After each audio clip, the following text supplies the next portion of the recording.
This podcast contains descriptions of violence against children and adult language and is not suitable for all audiences. Listener discretion is advised.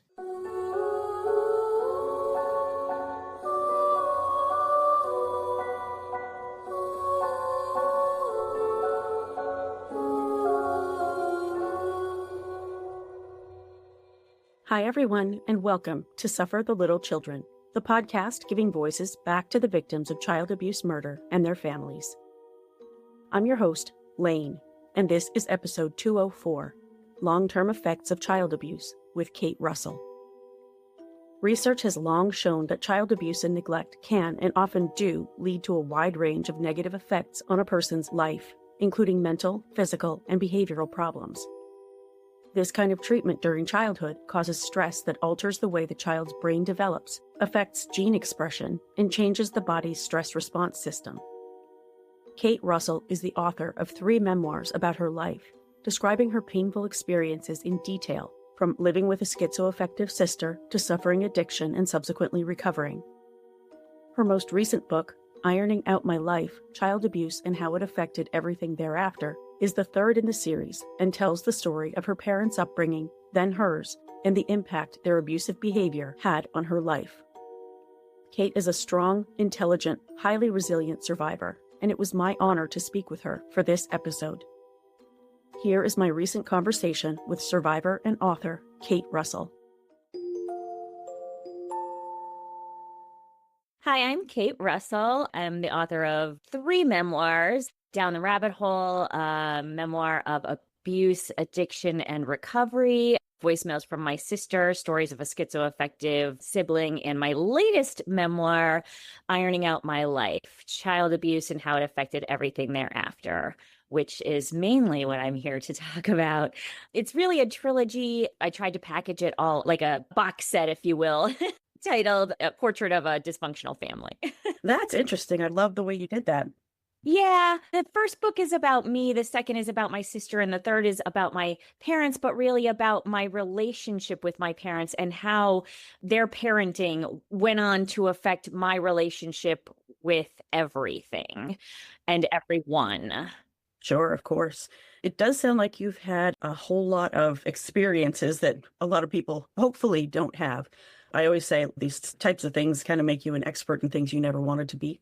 You talked about your parents' childhoods and how they were raised and how that sort of fed into everything. So do you want to kind of get into the story?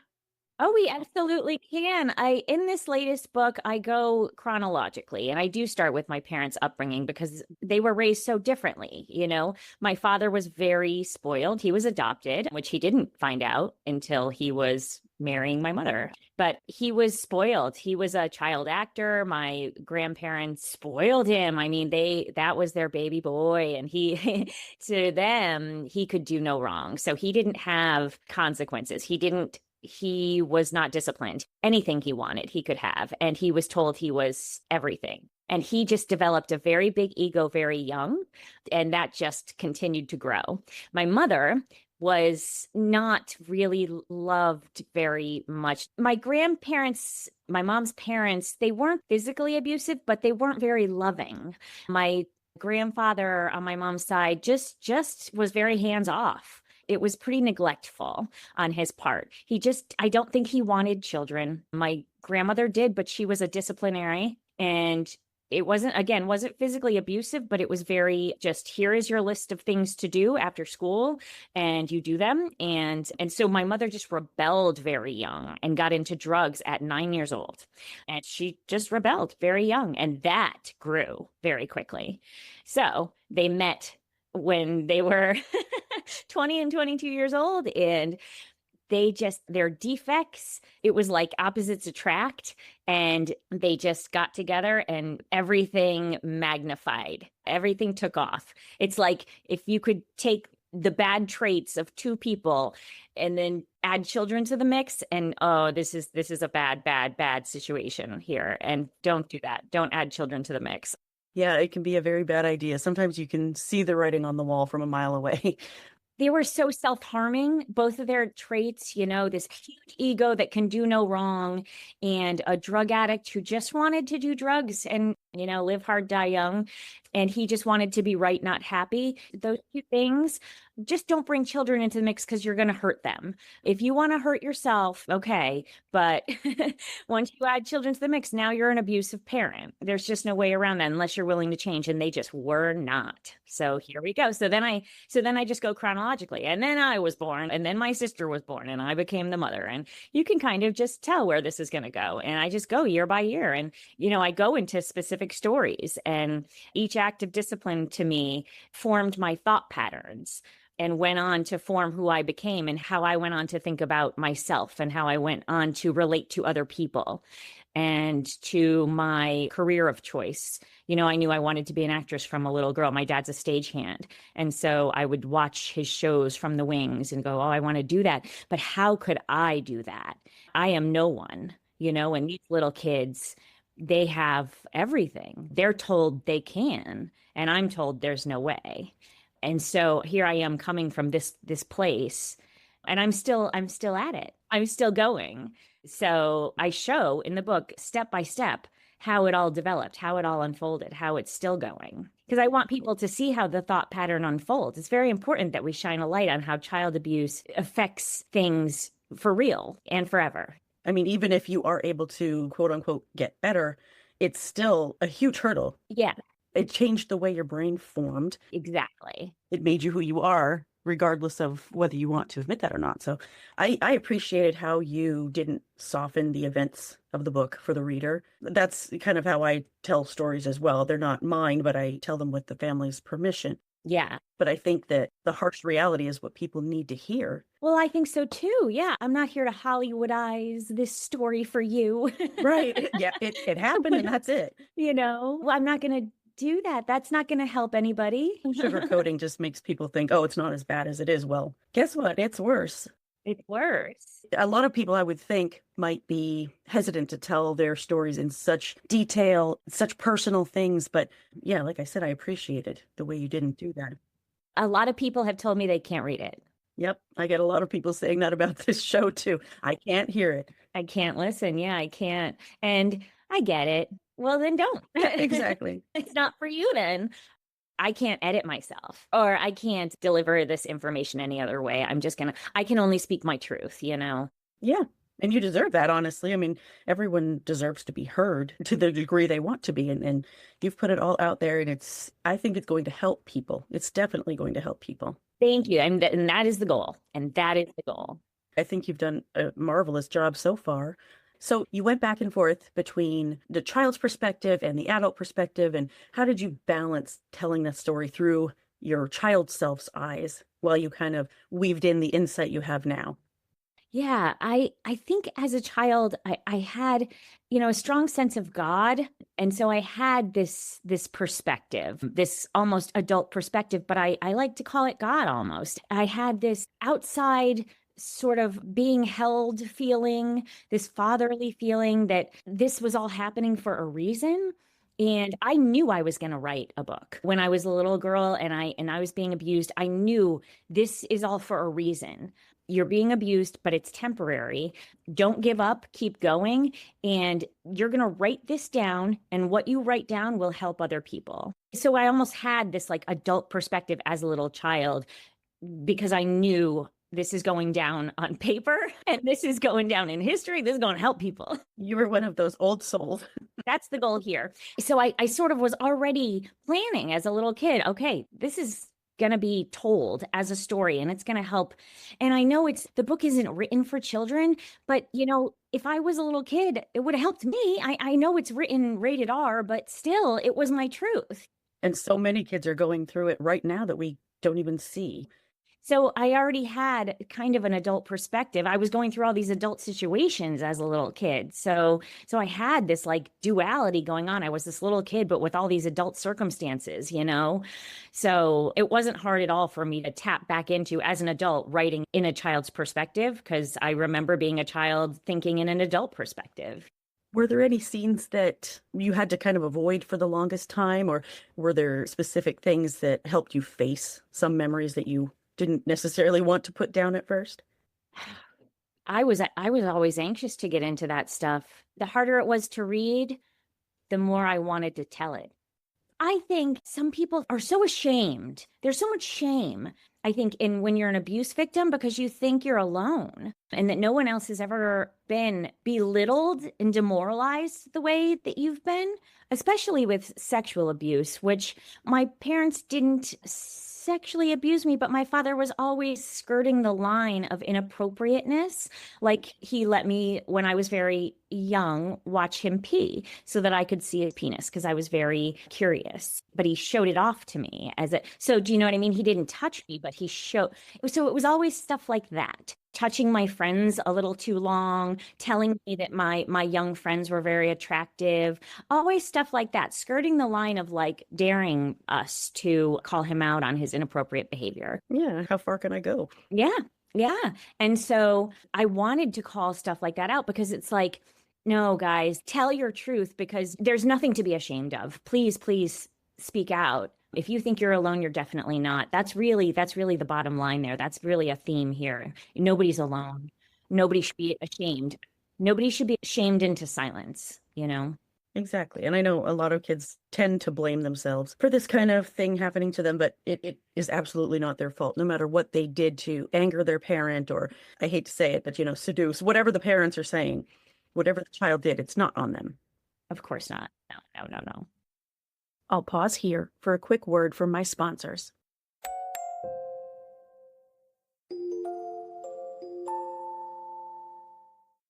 Did your perception of how your parents were, who they were, what they did any of that change while you were writing this book or all three of them? I just saw them as sick, understood them more as sick than evil, spiritually sick. The brain is such a weird, misunderstood organ. It really is. We don't know that much about it. It's constantly being studied and new things are being discovered, but it's really hard to diagnose things about the brain because like a certain amount of people have to have the same thing in order to make a diagnosis, blah, blah, blah. And like, so there's something wrong, right? But we don't know exactly what because everybody's got a slight uniqueness. So I know there's some narcissism here. There's some addiction here, but I'm not quite sure what. I'm not quite sure like what my dad's addiction here is. And there's some trauma, but we don't exactly know what because he won't address like my dad won't go to a doctor. So we don't really know. And so we're guessing, but we know there's something's wrong here, right? And yeah. And so there's all this guessing and this but bottom line, I can't fix it. Yeah, right. I didn't cause it. I can't fix it. I wish him well. I had to extricate myself from that relationship in order to heal. I'm just poisoning myself by staying in that relationship. So I got out of the relationship with my father, 14 plus years ago. And my mother died in 2009. And I don't have relationships with my abusers. And that's what I had to do. So. Oh, I'm sure a lot of people go no contact for that same reason. Yeah. And there's no anger. I'm not angry at my father. I really see him as a sick person. And I do wish him well. He's very spiritually sick. He is an unhappy person. And that's too bad. But that's within his power to change if he wanted to. True. Yeah, if he would first come to terms with the fact that there's a problem that needs to be fixed. That's, yeah, I think a lot of times the problem. Yeah. They don't want to admit that there's something wrong with them because.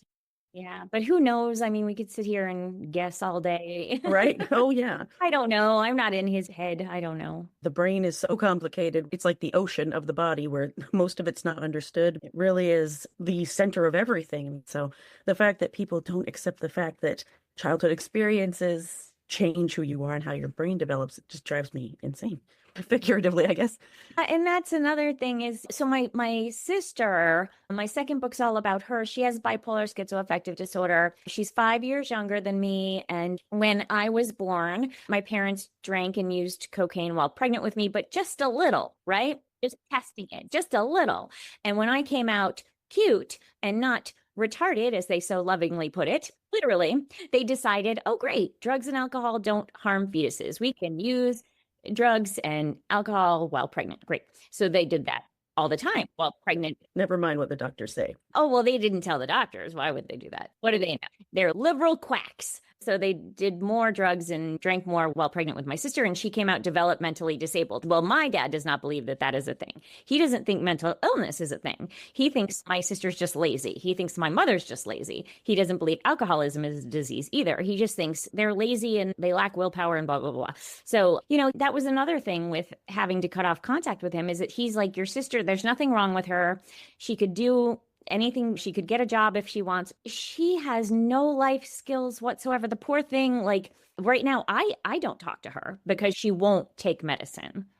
When she was properly medicated, we had a good relationship. When she was on Haldol, that was the only medication that got rid of her paranoid delusions. When she's on Abilify, or when she's not on medication, or on, it seems, any other weird cocktail of medications, she has delusions in which she accuses me or whoever's around her of things, just things. She'll say, you drugged my food. I'm in California, like she's in Connecticut. Like, you sent people out to kill me. It's just part of her disease. And this all started in her early 20s, but it started with weird lies like, oh, I wrote a song for Britney Spears, but I didn't want the fame. And I talked to her caseworker and be like, she just lies all the time. She's like, no, this is her disease. This is what she believes. And I was like, oh, okay. Well, they could never get the medication right. Finally, they did. She didn't want to stay on it because it made her dull. So she got off it. Now she's on nothing. And so anytime I would call her, we could have a 1-minute conversation of normalcy. Then she would accuse me of something. So I can't have that. No, you have to protect your mental health and everything else. Yeah. Anyway, but my father says there's nothing wrong with her. So even though she's in and out of institutions, even though she's a ward of the state of Connecticut and she's on Social Security disability and they pay her bills and they Section 8 housing but anyway, nope. She's just mooching off the system and living off his dime and blah, blah, blah. She's just lazy. Just like her mother. So yeah, I can't, none of this. This is all toxic. I can't have this. So it is a lot. You definitely have learned a lot and seen a lot more than many people ever do. Thank goodness. The book obviously shows how abuse influences the smallest of life choices. It affects everything into your future and who you become, like we were saying. When did you kind of recognize that the abuse is what was feeding into your adult life or who you became into adulthood? I'm still realizing it. Recently, I realized, you know what? I don't have feelings. Oh, wow. I'm 46 years old. I just realized I don't know my feelings at all. And I realized this because my boyfriend and I of 14 years broke up. We're still friends. It's okay. But we were breaking up. He was crying. And I said, I really admire your ability to have feelings in the moment. I think I'll have mine later. I was frozen. Like I couldn't access any feelings. I just was there. I'm used to having feelings when they won't inconvenience someone, having them later. I don't have feelings in the moment. This is what happened. This is what I can tell you. So I went home and I was like, I'm going to sit with my journal and I'm going to think about how I feel. I'm going to write out how I feel. And I was like, how do I feel? And I thought about how he felt. And I thought about him crying and I felt guilty and I felt bad. And I thought, I feel bad that I hurt him. And all of my thoughts were about him and how he felt and how I felt in relation to how he felt and how I felt that I made him feel. Do you know what I mean? Like a codependency kind of thing. None were about me. It wasn't at all how I felt. It was how he felt and how I thought, the guilt, that kind of thing. And I didn't realize I was doing that. And when I did realize I was doing that, I was like, wait a minute. No. How do I feel? And when I finally got to how, and I was like, no, Kate, how do you feel? Well, I'm sad. And when I identified that sadness, which was buried so deep, I started to cry. But it was buried so deep. And when I started to cry, thank God I started to cry, because then the floodgates opened and I really started to have those feelings. And I thank God, because they needed to come out, but they were buried so deep. And I called a handful of friends that I wanted to cry to, that I felt would hear me and would listen and be there for me. And I had a lovely day of crying on the phone with some beautiful close friends that really just listened and were there for me. And it was cathartic and exactly what I needed. But that feeling was so deep, and I did not know that I did that. I did not know that I didn't know my feelings, because my answer is always, well, I'm fine. I'm always fine because I'm a survivor. I'm fine. How are you? My job is to keep everyone okay. My job is to make sure that everyone's okay so that I don't get hit. My job is to make sure everybody's quiet so that mom and dad don't wake up and hit me. Yeah, your job is to walk on eggshells. Yeah. And so I'm always fine. Don't worry about me. I'm always going to be fine. I don't know how I feel. What do you mean, how do I feel? I'm fine. And that's still how I am. But to actually get to how I felt, that took so much unpeeling. It was so hard to identify. And even now, that was one day of grief that I had. That's the only time I've grieved. And that was, I would say, 7 weeks ago. I haven't felt that again. And I feel like I don't think that's enough grief for, the ending of a 14-year relationship. I think there's more to be done, but I can't just access that. I don't know. But I've been thinking that and feeling that. And I actually started going to Al-Anon because I was like, I think I need to really start working that. I've been sober myself. I've been in, 12-step programs, but not Al-Anon for 14 years. And so I've done step work, but never in an Al-Anon fashion, never regarding, being a child of addicts. So I want to start doing step work like that, recognizing growing up with addict parents and looking at things from that perspective, doing the steps from that perspective, from the little kid's perspective. You kind of learn to not evolve past it, but sort of grow a shell around it. Oh, yeah. Yeah. Time for another quick sponsor break.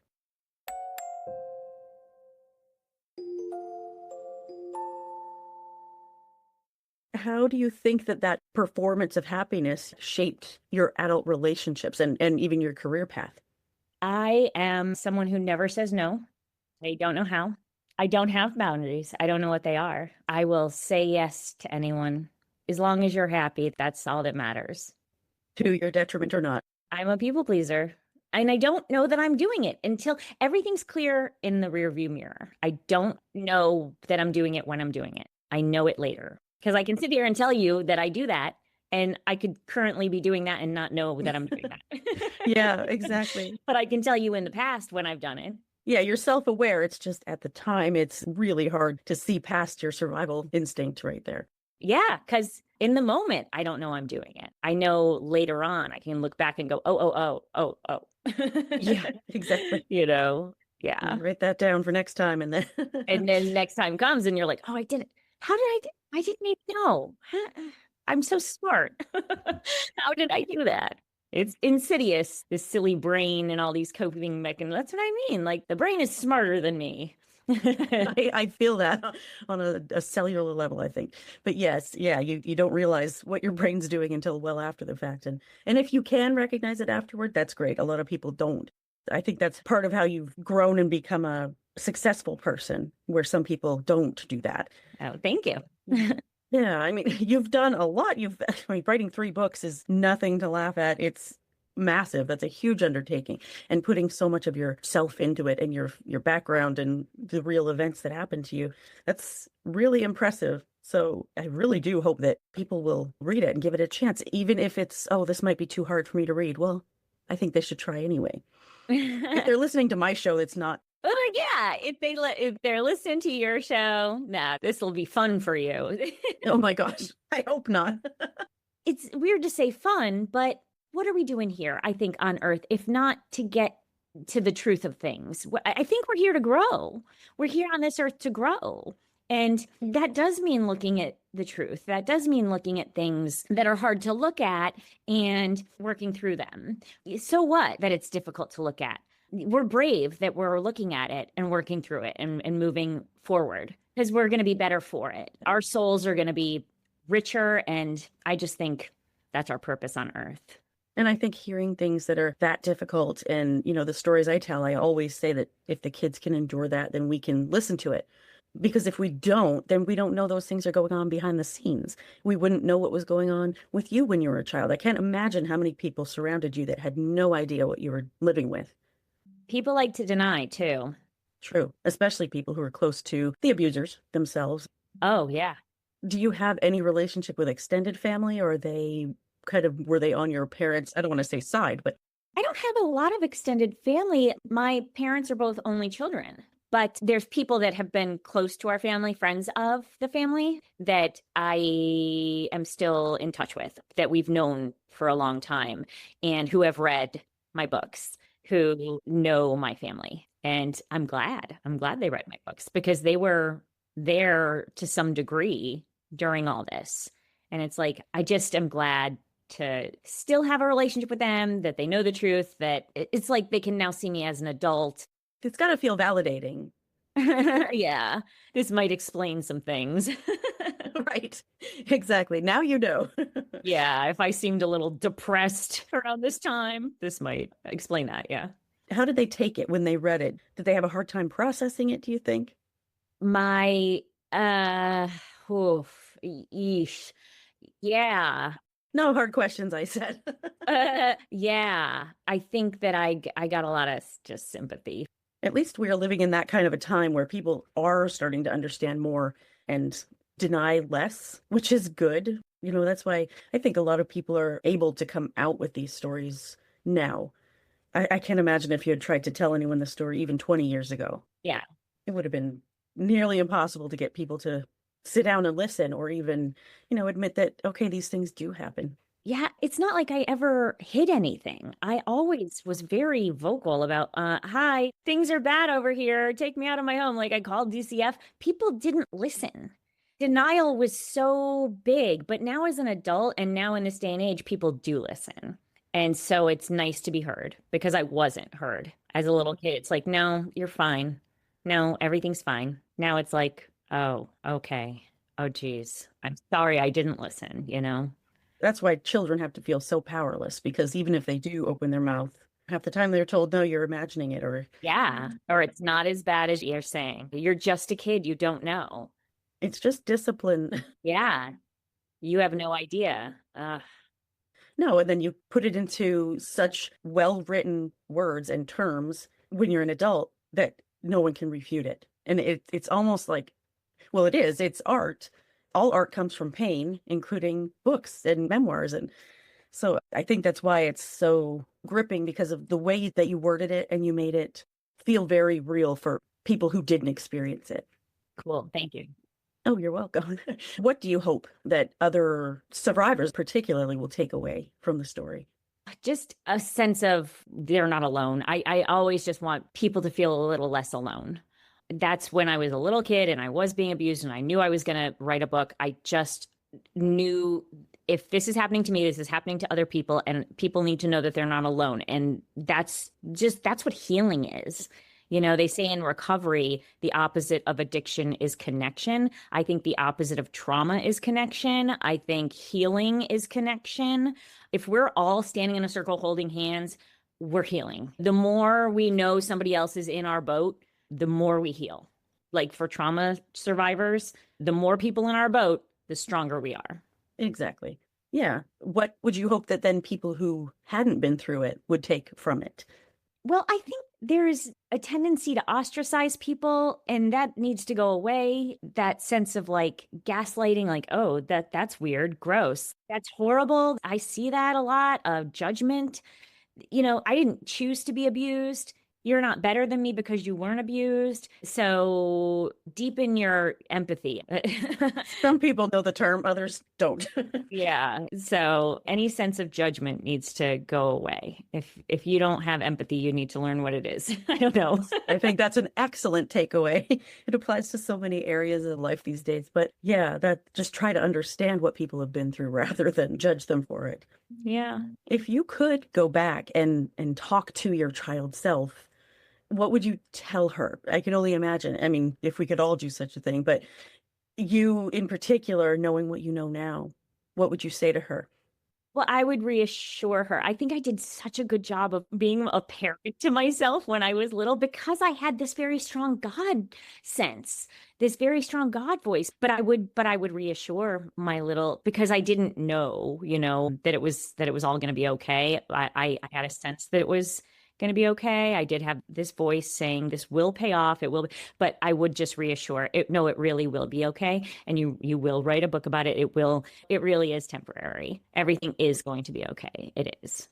And it all feels so much more eternal and infinite when you're small and you have so few years behind you that each one feels like an eternity. So yeah, that I think that would be a huge help, being able to hear when you're a child, it's okay and you're going to get through it. When my sister was born, I'm 5 years old and she's an infant and I'm, like having to care for her. And it's like, when you're 18, you can leave. And I'm like, 18, that's so many years from now.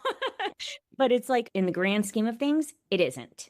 Like, it seems like a lot of time from now, but it's not. One day it'll seem so far behind you. Yes, exactly. With the whole time being relative thing and each year feeling faster as you get older, it's really, I can't imagine how to explain that to someone who's young and really make them understand it. But yeah, that's it. Now, time for one last sponsor break.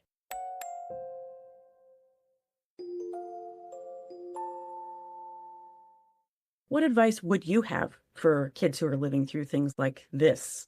It is temporary. Everything is going to be okay. You are going to be stronger for the pain that you endure. God is real. Every little mountain that you overcome will make you stronger. Just know that. And just, I say, go towards good, because I could have made all these bad choices. Like, my mother chose to go down the path, she chose drugs. And I mean, I did too, I guess, eventually. Well, Temporarily, I guess I did too. But I did. But then I chose recovery and go down the path of good. Go towards God and everything will be okay. If you're putting one foot in front of the other and going in the right direction, then everything will be okay. Even if it doesn't go exactly the way you plan, which it won't, it will be okay. yeah, it never does, but exactly. Yeah. What do you plan on doing next? I mean, you've written your trilogy. Is that it for memoirs, or what do you see next? Yeah, I don't know. I'm just promoting these books right now. I'm going to a International Violence and Trauma Summit next week in San Diego with these books. And then in the beginning of September, I'm going to a child welfare conference in Sacramento, which is people who are going to be working in child welfare. So, DCFS and stuff like that. It's a training conference, but I'll be there with my books and with other authors, and there's seminars and etc. So I'm really just like promoting these books. I don't know writing wise what's going to be next. That's a great idea that someone like you and other authors would be there to talk to them so that they know what the examples are, what the experience is really like, so they can kind of see it from your perspective. Yeah, that's part of, I called DCFS Yeah. many times and said, come take me out of this house. And they came once and they decided everything was fine because we didn't fit the profile of who should be taken out of their homes. And so we weren't. We were just told everything was fine. And, and I just want that looked at, because don't judge a book by its cover. We were overlooked. So. Yes, very. Yeah. They show up once and you called all of. Oh, I called many times crying. Yeah, I was constantly never in class in 6th grade. I was going to the principal's office because that's when it was like super, super bad. I mean, it was super bad all the time, but I was leaving class in 6th grade, constantly going to the principal's office, crying, being like, call DCFS, call DCFS. And they only showed up once and they said no. And my mother didn't even lie. My mother said, she was like, I do hit them. They deserve it. She didn't even lie. Do you think the principal called? Yeah, no, they did. I was there. Wow. It's incredible. It's such a huge failure that, well, I mean, I'm familiar with, unfortunately, the failures. Some of them are very, very bad, but that's why these things happen. It's why I'm doing what I'm doing, because DCYF or DCFS or whatever they're called in the state, they fail. They just don't listen. And that's the problem. Yeah. Unbelievable. I think I looked like a whiny little spoiled brat, because I'm a pretty little blonde white girl, and we live in a big house. It's not a nice big house, but it's a big house. It's my grandmother's house, and my dad rented it. And so we don't even own the house. It's my grandmother's house. Like but it has a big backyard, but it's my grandmother's backyard. We don't fit the picture. Yeah. We don't fit my dad has a job. Right. We live literally down the street from one set of two projects. We live in a poorer town, but we're not the poorer people in the poorer town, well, at least not on paper. So we're being looked over, but we are being beaten on a daily basis. Yeah. And your mother admitted to it. I mean, that's just. And she admitted it, but we're white and my dad has a good job. And I'm sorry, but that's exactly what happened. Yeah. So I'm just going to go ahead and just tell you all that here at this child welfare conference. You need to not judge a book by its cover. And listen to the kids. I mean, listen to what they are saying. Yeah. Nobody listened to us. I called the cops when my mom was beating me, and they came and they were just like, well, can you go somewhere for the night? And like my aunt, well, she's not my aunt. She's again, like friends of the family kind of thing. She didn't want to take us. She was like, oh, and she finally came and got us, and like nothing happened. My mom didn't get arrested for hitting us. Nothing. My mom wrote a journal, this fake diary that said that me and my dad were having a consensual sexual affair, and the cops just rolled their eyes. My mom was drunk off her ass. Nothing happened. Nothing. We were sent right back there the next night. Wow. They treated it like a domestic situation. Just a little tiff between a mother and my mother's crazy. This is happening nightly. She's beating me. She's writing fake diaries. She's drunk off her ass every night. This is all the time. And this is just the one night I happened to get to the phone to dial 911 and nothing is happening. It's just a field of red flags and no one is paying attention. It's crazy. It's insane. So I'm here to shine lights on things that need illuminating. And you do it so well. And thank you for letting me read it. I mean, it really. No, thank you for reading it. Oh, of course. I think that your books, not just the one, all three, I think could be life-changing, and not just for people who have been through it, but for people who haven't. So I think that's very important. It's just one of those things that, like, I was raised in the 80s and it was normalized because, quote unquote, everybody got hit. Right. And so it was treated as normal, but it's not normal. It affects the brain. It affects our thinking, our thought patterns. And look around now. Who do we see on the streets living in tent cities? People my age. Who's on meth? Yeah. Who's homeless, jobless, and on meth? People in their 40s? Yeah. Right. Okay, great. What do they have in common? Yes. Can we just like think and talk a little bit? Okay. So many studies have to be done. I mean, a lot more work, I think, has to go into a whole lot of area in this particular regard. But I think that this is a great way for you to contribute. And you've done such a great job of it that I can't recommend enough that people read these books. Thank you. I think they're pretty good. Yeah. Well, that's good. I'm glad you're happy with them. That's step one, right? Yeah, and they're available in audiobook and in Kindle as well. Yeah, people tend to listen to books nowadays. They don't like to read so much, but so yeah, that's for sure. Yeah, I don't have time to read, but I do listen to podcasts and stuff like that. So we spend a lot of time in the car. So oh my gosh, yes. Yep, exactly. So where can they find your audiobooks and your print books? Amazon, Audible, and if you go to Amazon, you can get the Audible book, you can get the Kindle, you can get the paperback. Okay, perfect. Mm-hmm. All right. Well, I'll include the link so that they can get to it easily from the show notes in this episode. And thank you again for talking with me. I think this is a really valuable topic. Speaking to someone who's been through it all really gives you a lot of perspective on what happens and what's going on every single day that kids don't talk about, or even if they do, like you saw, no one listens. So thank you for telling your truth and sharing it with all of us. Oh, thank you. Thank you so much for having me. I appreciate it so much. Huge thanks to Kate for sharing her story with us in such a detailed, unfiltered way.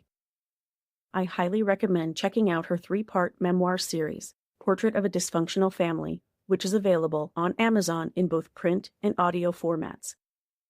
I'll include the links in the show notes for this episode. Shoutouts to my newest patrons. Thank you to Jamie M. from South Lyon, Michigan, and Rhea F. from Minden, Ontario, Canada. I appreciate your support, and I appreciate all my patrons, because I couldn't keep this show going without them.